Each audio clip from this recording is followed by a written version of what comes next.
This is the KBLA Sports Minute with Ray Richardson. It was a good day for both of LA's baseball teams. The Dodgers got a 5-2 win in San Diego. The Dodgers are back in action Friday night at home against San Francisco. The Angels beat Oakland 6-5 to complete a 3-game sweep. Third straight win for the Angels and their 7th straight win over Oakland. The Angels start a 7-game road trip Friday night in Baltimore. The Indiana Pacers are up 2-1 in the NBA Finals. They beat the Oklahoma City Thunder 116-107.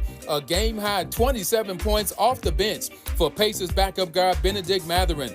The Pacers bench outscored OKC's bench 49-18. Game 4 is Friday night in Indianapolis. Florida A&M Athletic Director Angela Suggs was placed on administrative leave with pay. Suggs is facing felony charges for allegedly running up $24,000 in personal charges on a company credit card at a previous job.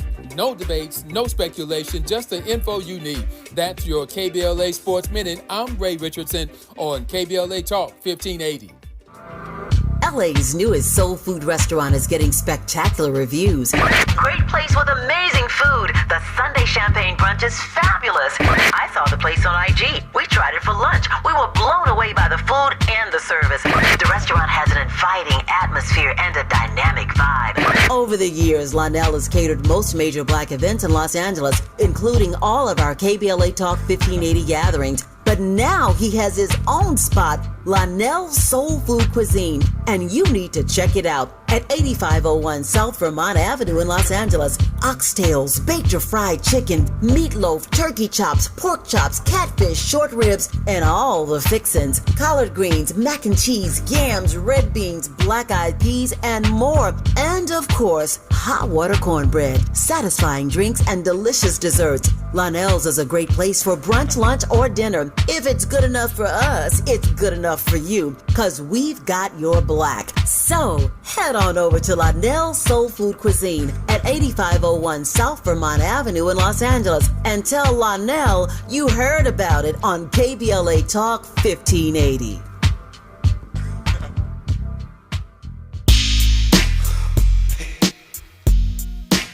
Shall not fear no man but God, though I walk through the valley of death. Shed so many tears. I should die before I wake. Please, God, walk with me and take me to heaven.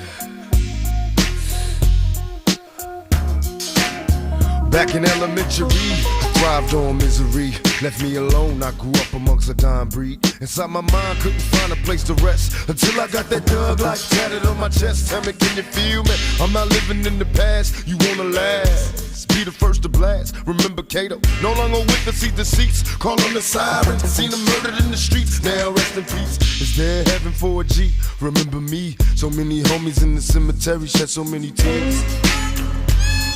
I suffered through the years and shed so many tears. I'm Tavis, Smiley, and this hour is all about Pac.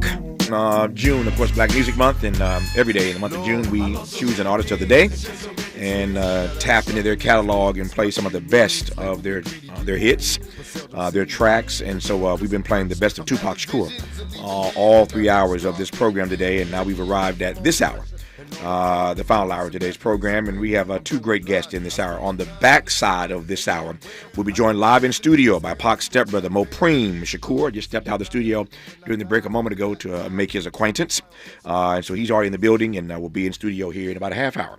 Mopreme Shakur comes in studio to talk about Tupac and his family and the search for justice, even all these years later. We'll do that on the back side of this hour. We commenced this hour, though, in conversation with Dean Van Nguyen and his new text, Words for My Comrades, a political history of Tupac Shakur.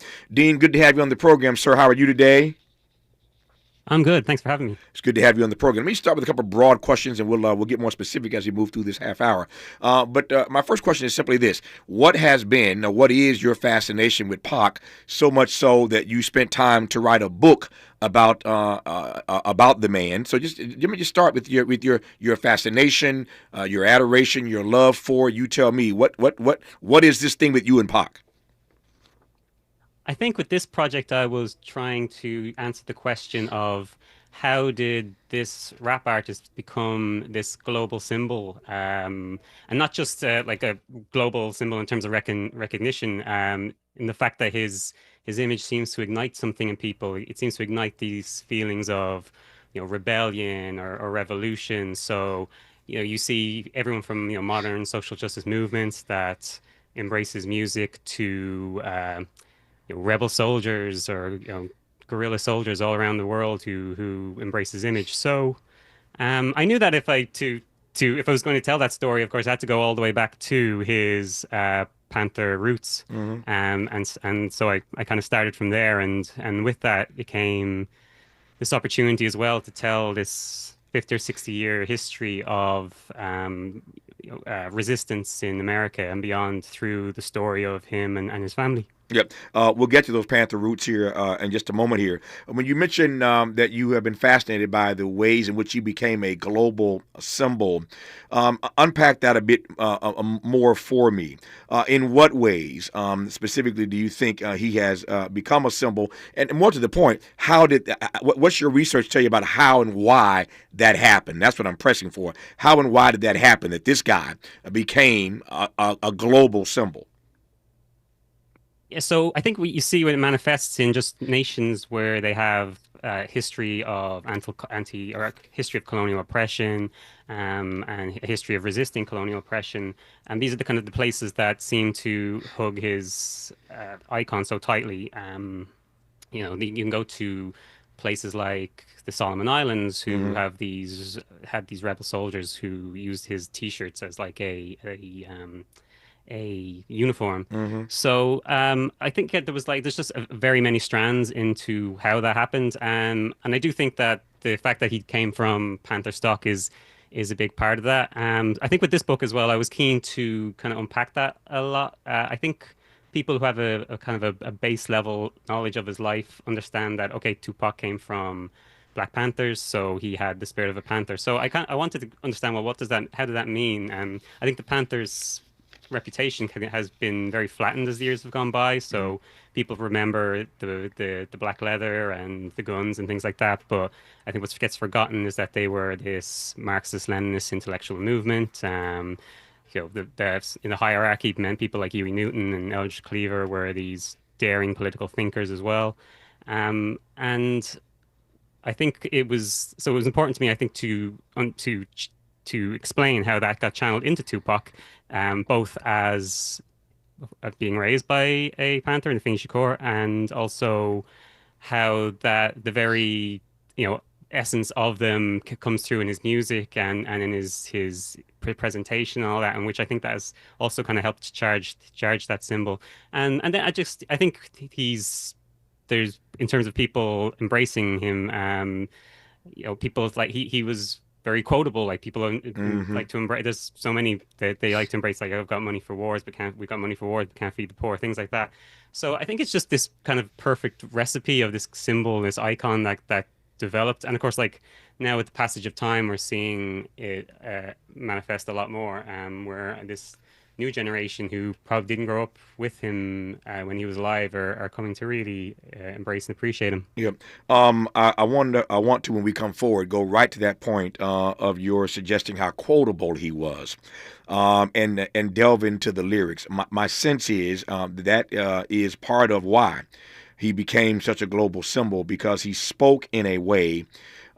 His lyrics, in fact, made him quotable, but people have taken those phrases from various tracks, from various songs, and used them, as you said, around the world as they engage in various struggles. So I want to come back to this notion of how he was so quotable and the role that plays or has played is becoming such a global symbol. And I also want to talk about this as we get into the book. Talk about this title.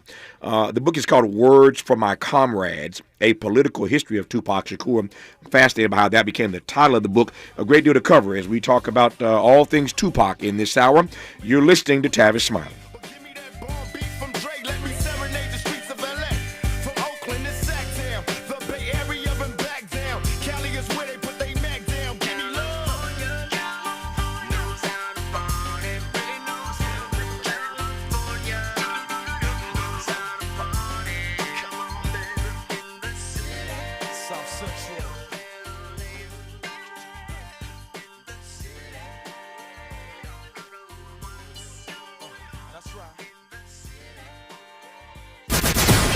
Generous listening. Charitable listening. It's why everybody wants to talk to Tavis. The conversation continues when we come forward.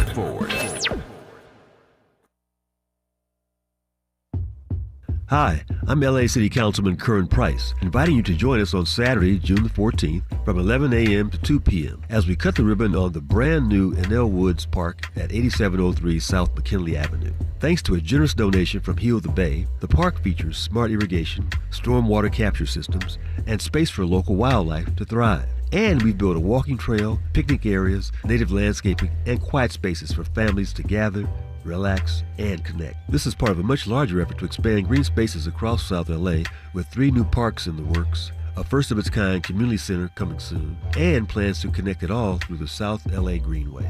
So mark your calendar for Saturday, June 14th, 11 a.m. to 2 p.m., and come celebrate a greener, stronger South LA at Enel Woods Park. I'm also pleased to sponsor the Climate Justice plus Black Health Symposium, moderated by Tavis Smiley, live on C-SPAN, Wednesday, June the 18th, from 4 to 7 p.m. at the Nate Holden Performing Arts Center. Just a reminder to sign up right away at the KBLA1580.com website to join me, Mayor Karen Bass, Congresswoman Sidney Kamlager Dove, Tennessee State Representative Justin Pearson, Dr. Cornel West, former Congressman Jesse Jackson Jr., the Sierra Club's Ben Jealous, and other black influencers in the climate and health fields as we continue to amplify the connection between climate and poor health outcomes for our people. Thank you for listening. I'm Councilman Curran Price.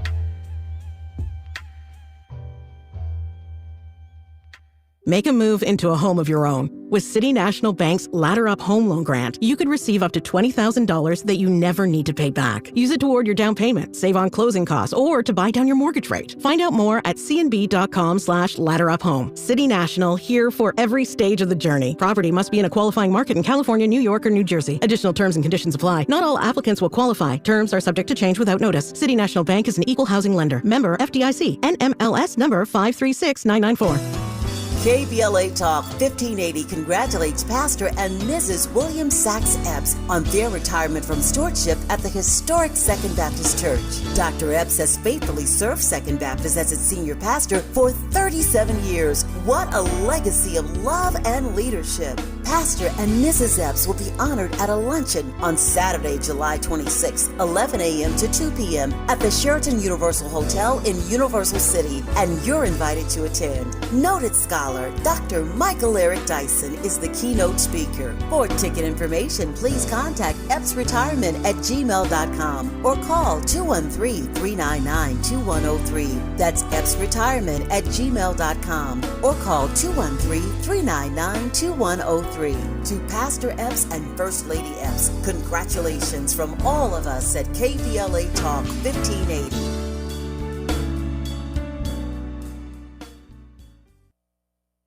More honesty than you can handle. More empowerment than you can imagine. You're tuned in to Tavis Smiley. Ain't no heaven for a thug. That's why we go to Thug Mansion. That's the only place where thugs getting free, and you gotta be a G. At Thug Mansion. A place to spend my quiet nights. Time to unwind, so much pressure in this life of mine. I cried times I once contemplated suicide and would have tried, but when I held that high, all I could see was my mama's eyes. No one knows my struggle, they only see the trouble. Not knowing it's hard to carry on when no one loves you. Picture me inside the misery of poverty. No man alive has ever witnessed struggles I survived. Praying hard for better days, promise to hold on. Me and my dogs ain't have a choice but to roll on. We found a finally spot to kick it, where we could drink liquor and know what bickers over trick-ish. I'm Tavis Smiley. Our guest is Dean Van Nguyen, the author of the new book, Words from My Comrades, a political history of Tupac Shakur, as we were on the eve of Tupac's birthday weekend, and he has been our artist in residence all 3 hours of this program today.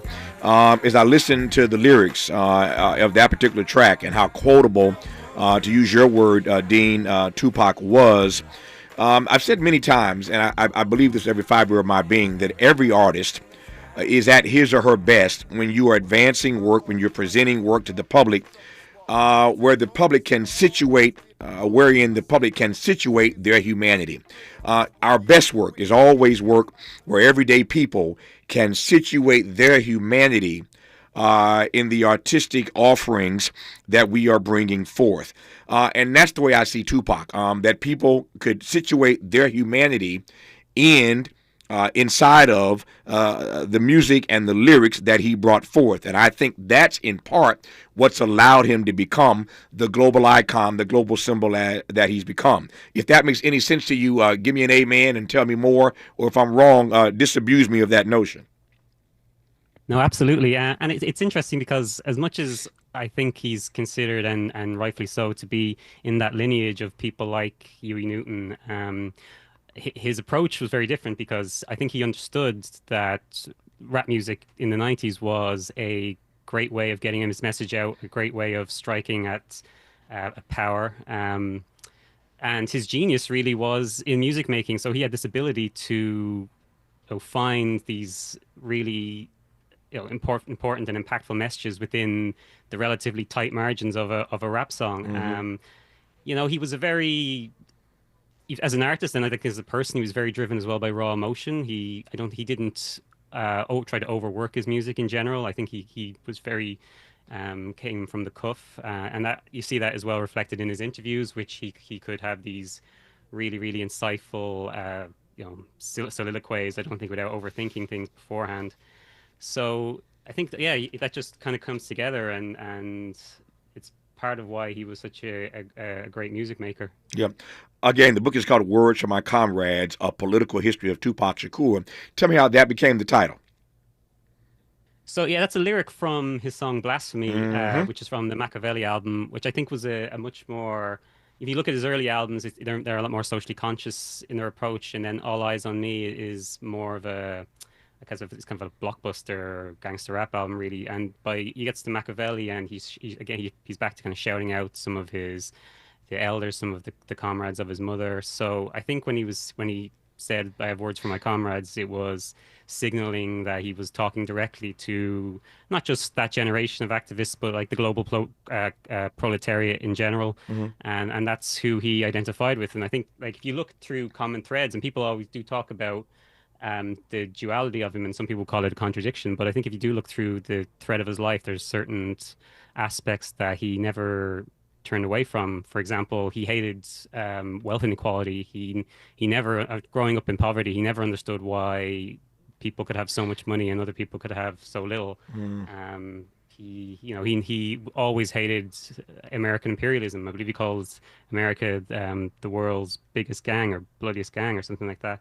So I think it was just as a title, it just kind of signified, I guess, that this was going to be a political history, and just delving into not just the kind of the story of him through that lens, but his own ideology.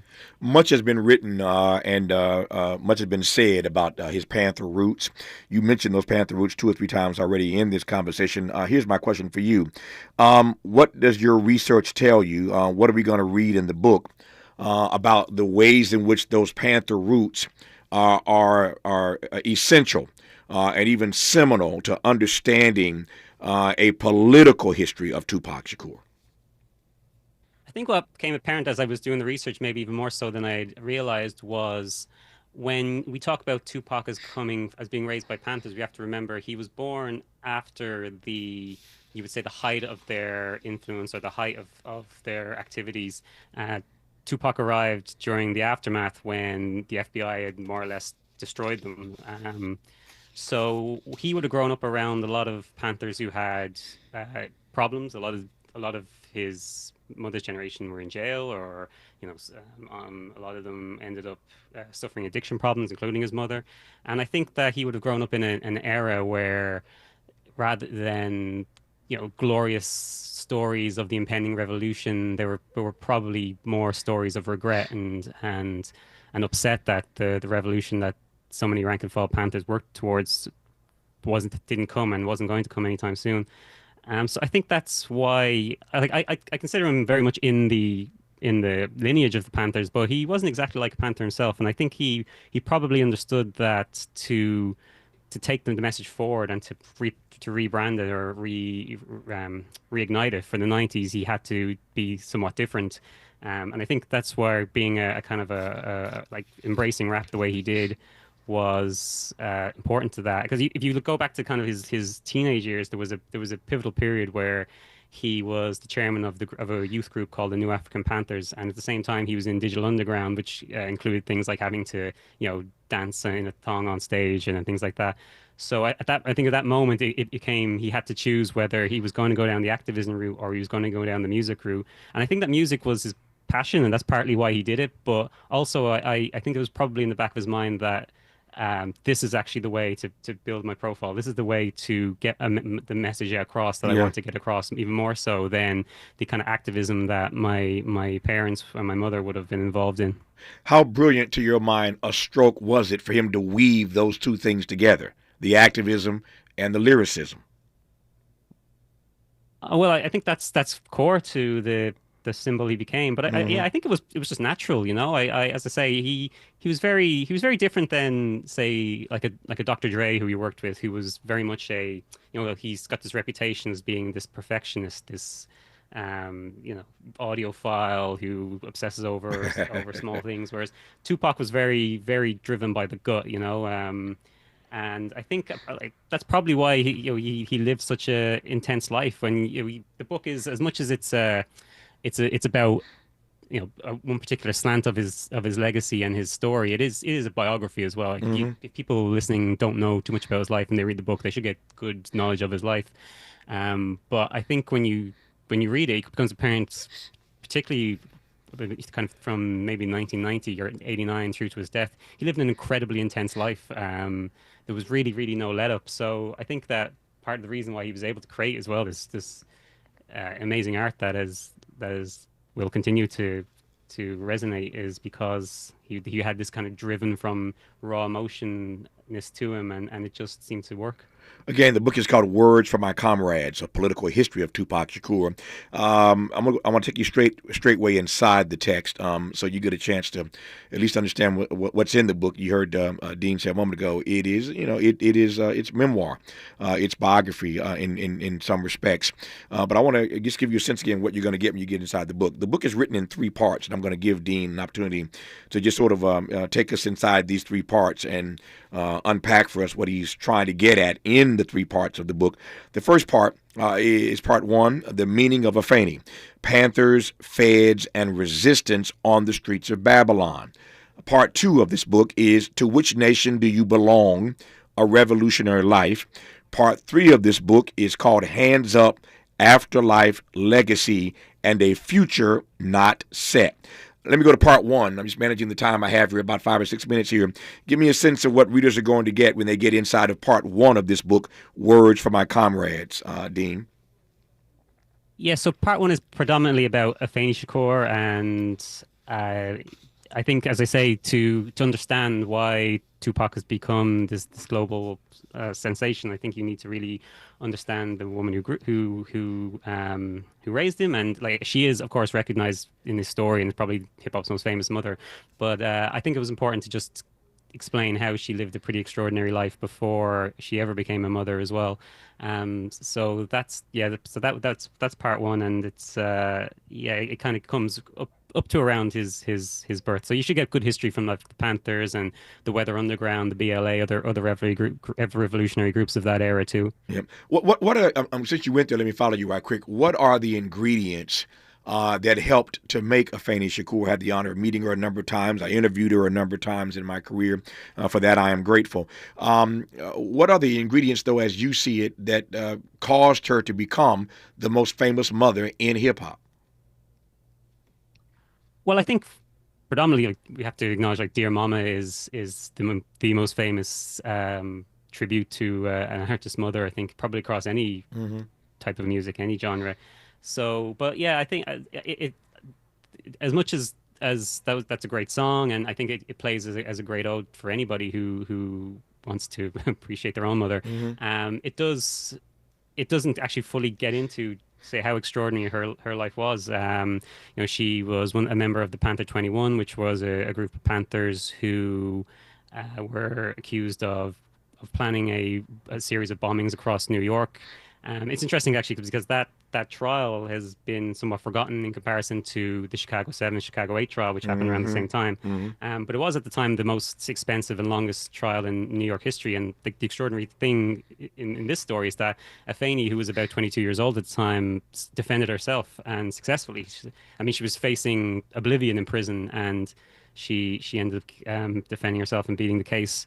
So yeah, so that's I think it's important to understand like the strength of the mother that he did have, particularly because I think he was always upfront about how much he owed her and how much he admired her. Yeah. Part 2 of the book is called "To Which Nation Do You Belong? A Revolutionary Life." Take me inside part 2, Dean.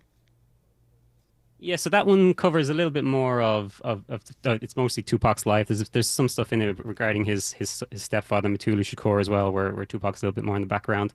But yeah, that's more I think where people are going to get more of the Tupac biography element. But again, always kind of driving towards the answering of the question that I explained earlier about like how he became the icon that he became. So that's I think that's the longest section of the book, and yeah, it's the one most predominantly focused on his life itself. Yeah, and part 3, hands up, afterlife, legacy, and a future not set. What's that section about?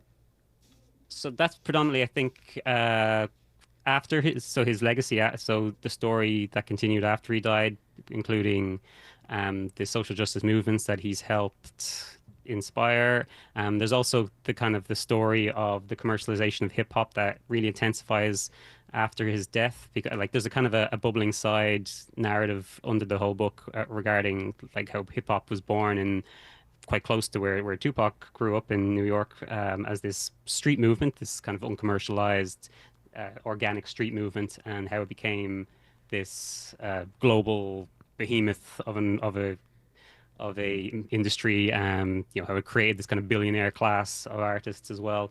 So this third section, as well as completing the story of Tupac's legacy, it completes that narrative as well of how we've gotten to where we've gotten, and how some radical music still remains, although maybe with artists who aren't quite on Tupac's level of fame, but they're still out there. Yeah.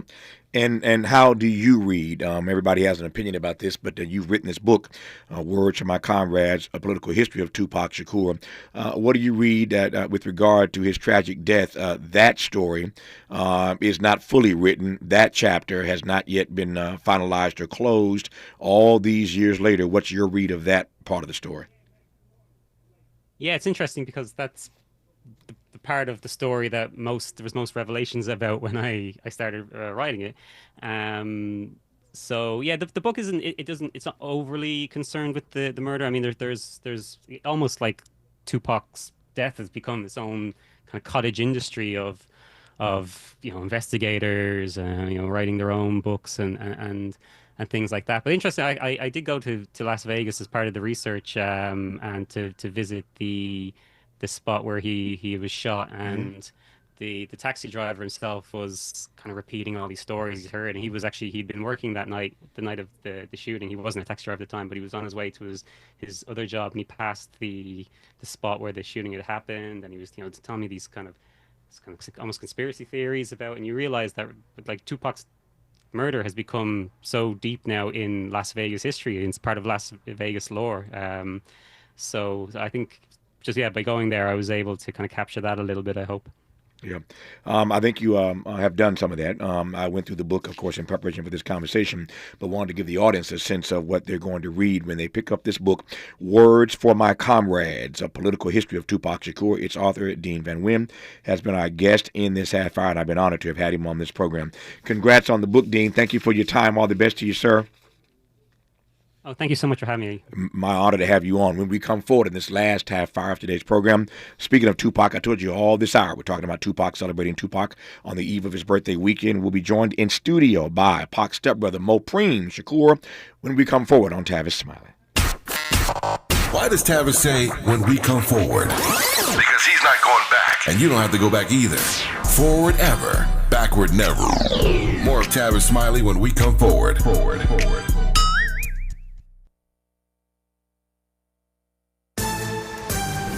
I'm Bree Wood with BIN News Now. Marines are deploying to Los Angeles within 48 hours, joining 2,100 National Guard troops amid violent anti-ICE protests. Major General Sherman says they'll support, not police. They're allowed to temporarily detain and wait for law enforcement to come and arrest them. U.S. Northern Command confirmed the move Wednesday night. The family of civil rights icon Medgar Evers is opposing a Pentagon plan to rename a Navy ship honoring him. The USNS Medgar Evers, christened in 2011 by his widow, is docked in San Diego, California. Defense Secretary Hegseth calls the move part of a fight against wokeness in the military. And TikTok star KBLA has left the U.S. after being detained by ICE in Las Vegas for overstaying his visa. The Senegalese-Italian influencer avoided deportation and departed voluntarily. Get BIN News Now, on demand 24/7 on the iHeartRadio app. Farm Safe 811 starts with you. Always call 811 and wait for any underground lines to be marked. Always keep safety in the back of your mind. Just stay humble. For more information, go to farmsafe811.org. Is this the This is the KBLA Sports Minute with Ray Richardson. It was a good day for both of LA's baseball teams. The Dodgers got a 5-2 win in San Diego. The Dodgers are back in action Friday night at home against San Francisco. The Angels beat Oakland 6-5 to complete a 3-game sweep. Third straight win for the Angels and their 7th straight win over Oakland. The Angels start a 7-game road trip Friday night in Baltimore. The Indiana Pacers are up 2-1 in the NBA Finals. They beat the Oklahoma City Thunder 116-107. A game-high 27 points off the bench for Pacers backup guard Benedict Mathurin. The Pacers bench outscored OKC's bench 49-18. Game 4 is Friday night in Indianapolis. Florida A&M Athletic Director Angela Suggs was placed on administrative leave with pay. Suggs is facing felony charges for allegedly running up $24,000 in personal charges on a company credit card at a previous job. No debates, no speculation, just the info you need. That's your KBLA Sports Minute. I'm Ray Richardson on KBLA Talk 1580. We've got a lot to talk about. Hi, I'm Zoe Williams, a.k.a. The Voice of Reason, encouraging you to join me weekdays from 7 to 9 p.m. for the world's most intriguing relationship radio roundtable. Every night, I facilitate and encourage our loyal listeners to participate in the most engaging relationship discussions you'll hear anywhere. So make it a point to rendezvous with me, Zoe Williams, the Voice of Reason, Monday through Friday, 7 to 9 p.m. Pacific Standard Time. Trust me, your relationships will never be the same. The VOR is on fire tonight. Unapologetically progressive. KBLA Talk 1580. We've got your black. 1 2 1 2 1 2 1 2. You ready? Somebody make some noise in this joint. KBLA Talk 1580 celebrates its 4th anniversary this year on Juneteenth. Here we go again. Hard to believe 4 years has gone by so fast. Oh my God. But here we are, still standing, still loving and serving our people as best we can. Yeah, that's what I'm talking about. To celebrate our 4th anniversary, we have 4 big events, and you're invited to all of them. She got a lot to say. Let's do this. Let's get it on. On Wednesday, June 18th, we go live on C-SPAN for the 2nd consecutive year with our Climate Justice plus Black Health Symposium. Tavis Smiley will moderate an all-star panel of thinkers and influencers as we continue our vitally important climate justice work. Hey, Tavis Smiley, talk about. On Thursday, June 19th, you're invited to join us as we celebrate Juneteenth and our 4th anniversary. There will be plenty of food, fun, great music, good vibes, and all of your favorite KBLA Talk 1580 hosts will be there. Yeah, man. Flip the beat. On Saturday, June 21st, there are 2 big events you're invited to attend. I can't wait to hear it. This year, KBLA Talk 1580 continues its annual partnership with the Empowerment Congress for a community celebration and dialogue to educate, engage, and empower. This year's theme is resilience in the face of chaos. Can't wait to see what's up next. Y'all ain't ready for this. And new this year is our State of Black Women in Los Angeles Symposium, moderated by Dominique DePrima, with a luncheon to follow. Dominique will be leading a dialogue with some of the most impactful Black women leaders in Los Angeles, and you're invited to join. This is it. All of these events are free, but seating is limited, so you must register in advance at our KBLA1580.com website, where you can find all the details you need about each event. Check it out. It's our 4th anniversary, and we would love to celebrate it with you. I love you guys so much. There's nothing you can do about it. We're KBLA Talk 1580. The only black talk radio station west of the Mississippi. Thank you for having our black. Happy anniversary, KBLA! We love you. Love you.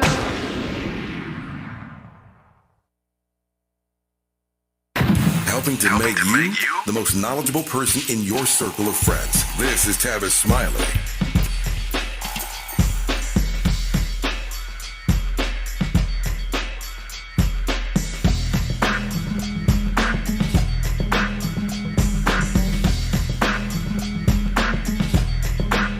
Ever since you was a pee-wee down by my knee with a wee-wee. We been Gucci cool all through school, you and me, G. Back in the days, we played practical jokes, so everybody smoked with they lokes and they yokes, so all through high school, girls by the dozens, saying we cousins, knowing that we wasn't. But like the old saying goes, time goes on and everybody grows. Grew apart, had to part, went our own ways. You chose the dope game, my microphone pays. In many ways, we were paid in the old days, so far away from the crazies with AKs. And though I've been around clowning with the underground, I'm still down with my homies from the hometown. And if you need anything at all, I drop it off for y'all if my homies call.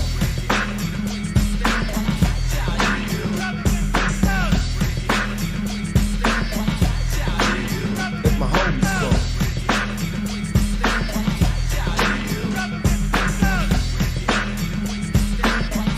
I'm Tavis Smiley. Glad to have you with us in this hour as we continue our celebration of all things Tupac Shakur. June is Black Music Month, and not that we need an excuse to play Tupac, but it just happens to be his birthday weekend in front of us, and so we chose Pac today. And we've been playing some of the best of Pac. You can't squeeze in all his hits in 3 hours. We've been weaving them in as best we can in these conversations on this day. I am honored and humbled. I mean that, honored and humbled to have his stepbrother, Mopreme Shakur, in studio with us right now. I was just saying to Mopreme, and I want to share with you now, I mentioned earlier that I had the honor of interviewing Afeni a few times in my career, and I've just been blessed to talk to everybody who's anybody over the course of these 30-plus years of doing what I do. So I got connected to Tupac through his mother, his precious mother, when I had a chance to meet and sit with her, I should say, for a number of conversations. But I am perennially connected to Tupac, and here's why. For those who have followed my career from the very beginning, you know this story well. If you caught up later, you might not know this story. So BET calls me. I'm going to tell a story very quickly and get to Mopreme, but I want him to understand this connection to Pac. So BET calls me years ago and says to me, we're thinking about starting a late night show, a talk show. We don't know who we want to host it, but we have a list of talent, and we would like to have them come in for a week at a time to guest host this show, and after which we will make a decision. Long story short, Mopreme, they had a long list of folk. Me, Latifah was on the list, Snoop was on the list, all kinds of people. It's BET.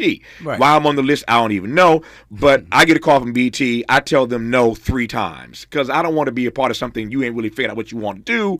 I ain't that Negro to come try out for a week. If you want me, you want me. If you don't, you don't. So I told them no 3 times. Told them no twice. On the 3rd time, my agent said to me, Tavis, just go do it for a week. We'll get you get some great content out of it. It's a free trip to Washington, D.C. Go see your friends. Just do it for a week. Long story short, I agreed to do it. BET calls back and says, will Tavis go the first week? We got people that want to do it. Nobody wants to go the first week. My motto is, if you stay ready, you ain't got to get ready, Mopreme. Right on. So I said, I ain't got a problem. I'll come do it the first week. I flew to D.C. I did it for 1 week. I ain't got time to tell the whole story. The rest is history. Nobody else got a shot at it. I went at it that first week. And I ended up having that show for 5 years, and that's what started my national television career because I wasn't afraid to go the first week. But here's the point of the story. On the very first night of me hosting my new show, my scheduled guest was Whitney Houston on a Monday night. 3 days prior, on Friday, September the 13th, you know where I'm going, Tupac died in Las Vegas. He'd been in that hospital, but he died on Friday the 13th. On Friday, I get a call from BET. You're starting on Monday. Tupac has just died. We cannot do Whitney Houston on Monday night. We got to go with Tupac. So the very first night of my long-standing now television career, my very first show on national TV was talking about the murder of Tupac. And it just so happens also that September 13th is my birthday. What? Yes, sir. Wow. So Pac dies on my birthday, and the very first night of my national television career that I'm now 30 plus years into starts with me talking about the death of Pac. So when I tell you I'm connected to Pac, yeah, I get it. You get it, right? I get it. That's why that's why it matters to me. Now, tell you about Pac is spooky like that. Yeah, he's spooky like that. Word up. So that's my story. Tell me, obviously, about your connection to Pac. Yeah. My connection. Yeah. Well, it's a lot. It's not the typical story. My father is Dr. Mutulu Shakur. That's right. And God rest his soul, passed away in 2023, as I recall. Right. Yeah. And his wife was Afeni Shakur. My father had me when he was 17. Mm-hmm. So my mother and he were high school sweethearts. Mutulu moved on. My mother sent me down south for a while because she was a young, she was still in school. Sure. But when I came back, I lived with Mutulu and Afeni and Pac. It was just us uptown, living uptown in Harlem. Yeah. And when I came back from the South, my father was, put me up on everything. He's like, that's your brother. Hold your brother's hand. Yeah. And that's how, well, okay. and then he would walk us to school. Pac on one side, me on the other side, for a while. And then I went back to my mom's eventually and, back and forth until Mutulu went underground. Yeah. Tell me, I'm trying to manage the little time I have with you. Yes, sir. How would you define, Mopreme, how would you define and describe your relationship with Pac? Okay. Well, we just jumped into it. First, can I say peace and blessings to all your listeners? You certainly can. Everybody around the nation, worldwide, internationally, know Mopreme Shakur, Thug Life Outlaw, Immortal. Okay. I love it. Now, me and my man. Me and the young Machiavelli. We see the difference is we had times together as kids, as like he was 2 and I was like 6. Yeah. So we did the cool kid stuff, racing and fighting karate and just running around the hood. But then because my mother wasn't with Mutulu, I would go back and get forth. my time with Mutulu, then go back to my mom's in Queens and back and forth. It was like that. After we lived together consistently for like 2 years. I was enrolled in school as Mutulu Shakur. It's been a trip. But then, in the early 80s, my dear old dad appeared on FBI's 10 Most Wanted list and went underground. So during that period, Pac and I were separated. It was altogether like 8-9 years. We were separated between Mutulu being on the run, family not being in contact, him going to trial, all the things. But in the late 80s, we were finally able to reconnect. Mutulu had been captured, and Pac and I finally got to be together again after 8-9 years. And my sister set you up. So we were all getting reconnected at that time in the Bay Area. What was that reunion like? Did you pick up right where you left off, or did you have to re-ingratiate yourself to each other? I was so excited. We did have to re-ingratiate ourselves to each other because it had been so long. We were kids, and when Pac and I were together, my sister wasn't even born yet. Setua. So this was one point where all three of us were able to be together get reconnected in this preteen stage, and I was in my early 20s. Yeah. I just got out the military, went straight to the Bay. We connected, you know. But I had, before I connected with them, I had done some music up there, and I had recorded Feels Good with Tony. Shout out to Tony. Oh, yeah. And so I was excited to tell them about that. I wanted, they my family. I wanted to be proud of me. You know what I mean? I was trying to, like, so by the time we reconnect, I'm going to have this, you know. And, yeah, Faye contacted me and told me to come over for Thanksgiving. And from that point on, we were connected and together. Yeah. More to the last days. Yeah, to the last days. More with Mopreme Shakur when we come forward on Tavis Smiley. Tried to murder me from hood to the birds. Every one of you never heard of me. Yeah, I'm legendary, not scary and paralyzed. Nothing more I despise than the liar and countdown. My mama told me when I was a seed, such a big smoke. Why these devils set me free? I proceed to make them shiver when I deliver criminal lyrics from a worldwide mob figure. Hope, agency, dignity. This is Tavis Smiley. Can you dig it? Come on! We asked seniors how to prevent Medicare scams. My best advice, if you get a phone call, do not talk to the person. These people are well trained. Don't talk to them. They don't know me. They're just trying to scam me. Don't be fooled. Hang up. Just hang up. Never give out your Medicare number. They're going to get your number to put in a false claim. If I get a call from someone, I don't pick up the phone. And should I pick up the phone and they ask for information, then I hang up. How do you detect Medicare fraud? Just like I check my credit card statements, I check my Medicare statements monthly. Scammers can get a hold of your number, order medical devices through your account, and you're not even going to know about it if you don't look at your statement. Check your statement every month.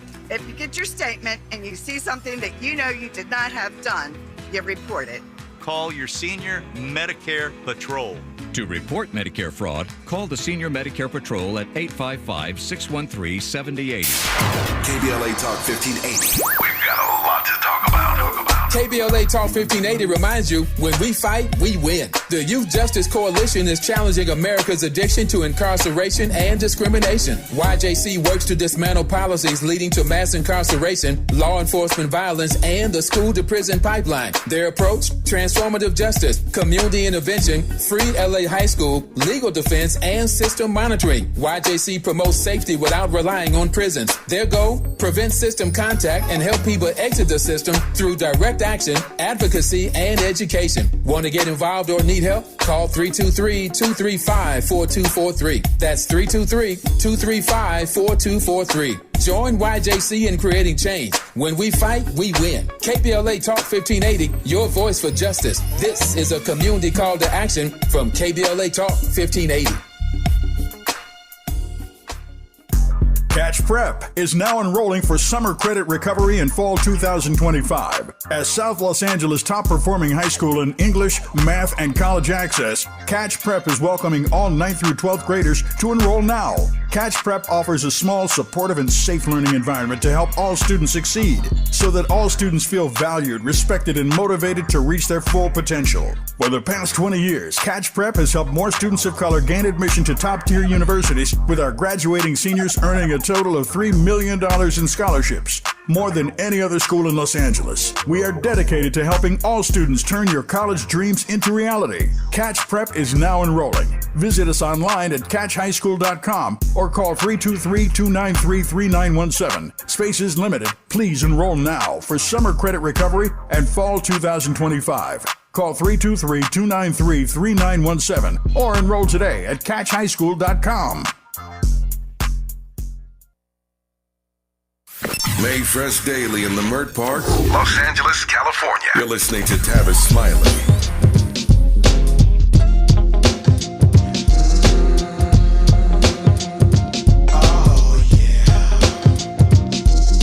I had to play catch by myself, what a sorry sight, a pitiful plight, so I pray for a starry night. They send me a pops before puberty, the things I would do to see a piece of family unity. My mom's always worked, I barely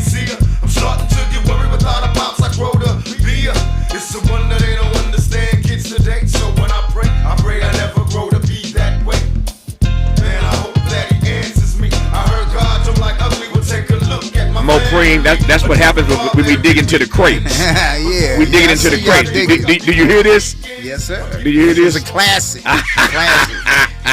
I told Mopreme, I've always loved his name, Mopreme Shakur, and he said the best Mo you will ever know. Amen. Amen. Amen.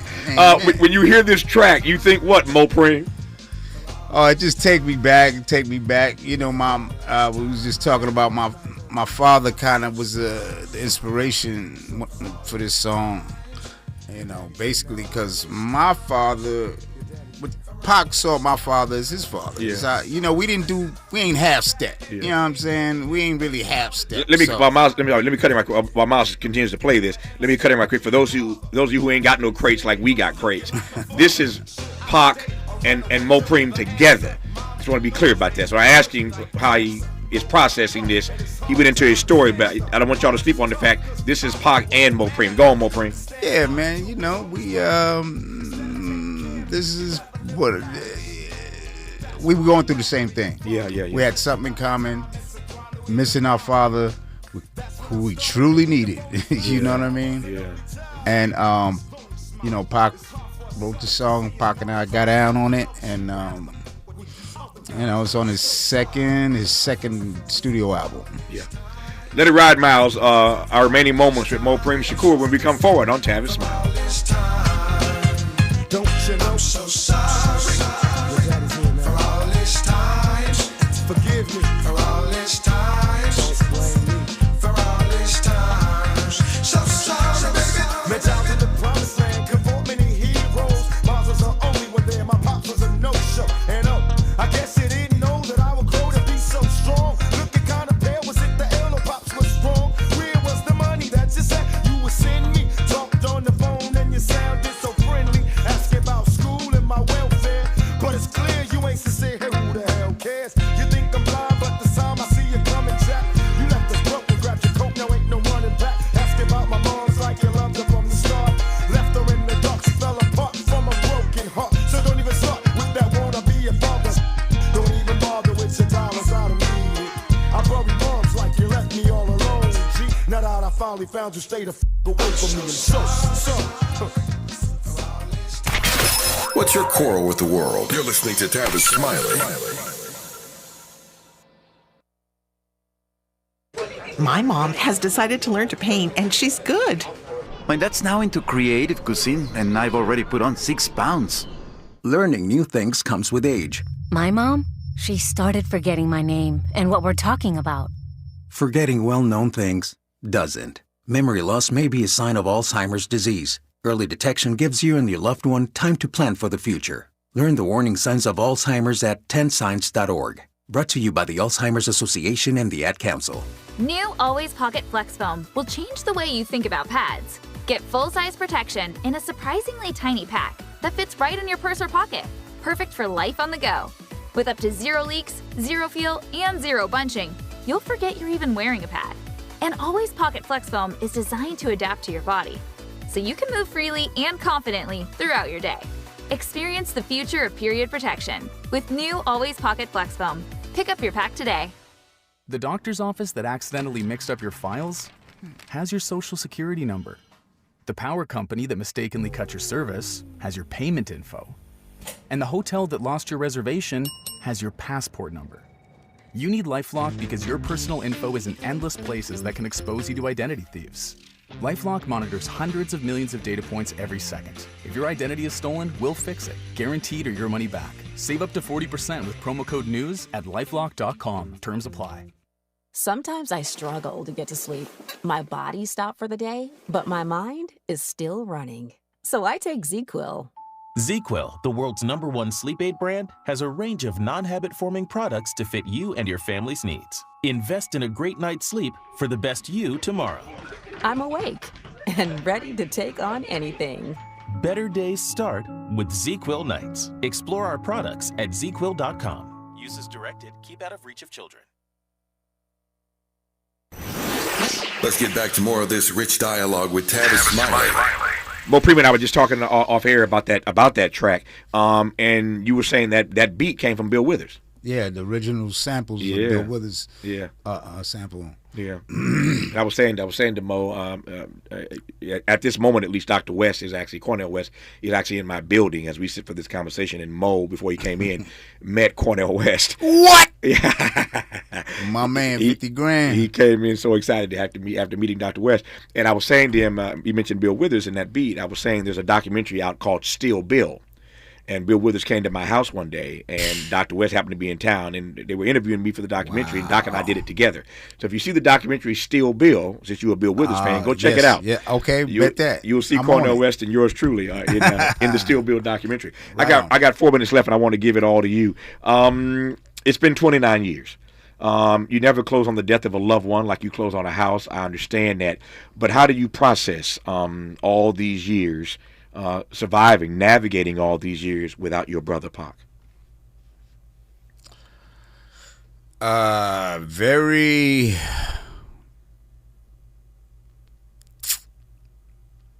I knew that I had to have a thick skin. I knew I would have to develop a thick skin because Pac was so big. His spirit is so big, so huge. It's here right now. There's no way that I wouldn't have to deal with it in some type of way. So if I didn't find a way to deal with it, I would be emotionally handicapped, you know, in a way. So I'm a positive thinker. I try to be positive and progressive. I look at all the beautiful music he made, inspirational music he made, how he inspired the people. It's along the family legacy. So I'm happy and proud to ride for him, with him for that, to this day, till the wheels fall off. It's Thug Life Outlaw Immortal over here. You know, that's why the family's pursuing the wrongful death suit, you know, to finally get some answers there. Yeah. That's still happening. You know, I've been writing my memoir. This Thug's Life will be out next year. You know, we straight ahead, like Matulu said. You know what I mean? We going straight ahead. Yeah, that's it, straight ahead. I'm going to tell you right now that you are invited to come back on this program and that book drops. I sure do appreciate it. I sure do. Is Dr. Cornell going to be in? No, he may not be here that day. it might just be you and me. But I can tell you this, though. I can tell you this. I can speak for Dr. West in this regard. If you want Dr. West to come back that day, he'll come. And the three of us will have a conversation together about your book. How about that? Amen. Can we book that right now? Why not? I'm booking it right now. God willing, Dr. West, hope you're listening somewhere. Yeah, he over As a matter of fact, I see hey, Doc, run in right quick. Get on the mic. You ain't lying, I'll be there. Get on this mic, Doc. I got a minute to go. Dr. West is in the building. He just came in the studio. Lying, I'll be there. I already told this brother, member of nobility, family of nobility, writing the blurb on his magnificent book, laying out the truth from the inside of the legacy of the one and only Tupac Shakur himself. What? That's what we talking about. Mopreme's in the house. See, you know, I'm my baby bro. You know, we were intellectual revolutionaries, and you know, to meet you and all the things that you have done and are persisting to do for the community, I'm honored and aghast, and I got fire in my belly. I got some more fire in my belly. I can keep moving. A whole lot of yes, sir. I'm gonna let the bromance continue off the air. My 3 hours are up. I told him I'm gonna tell my mama tonight. I'm calling my mama. Like, look where I'm at. Mopreme, I love you, man. I love peace and hair grease. Thank you for coming in. I'll be back. We will get together, the three of us. Yes. When that book drops, I'm telling you right now, you're booked on this show for an hour. Doc will come back. We're gonna discuss your book together. Fair enough? Thank God. Thank you for your time. Just like that, 3 hours gone. Tomorrow's Friday, so tomorrow's the best of Tavis, Smiley. Until tomorrow, thanks for tuning in, and as always, keep the faith. Tupac lives forever.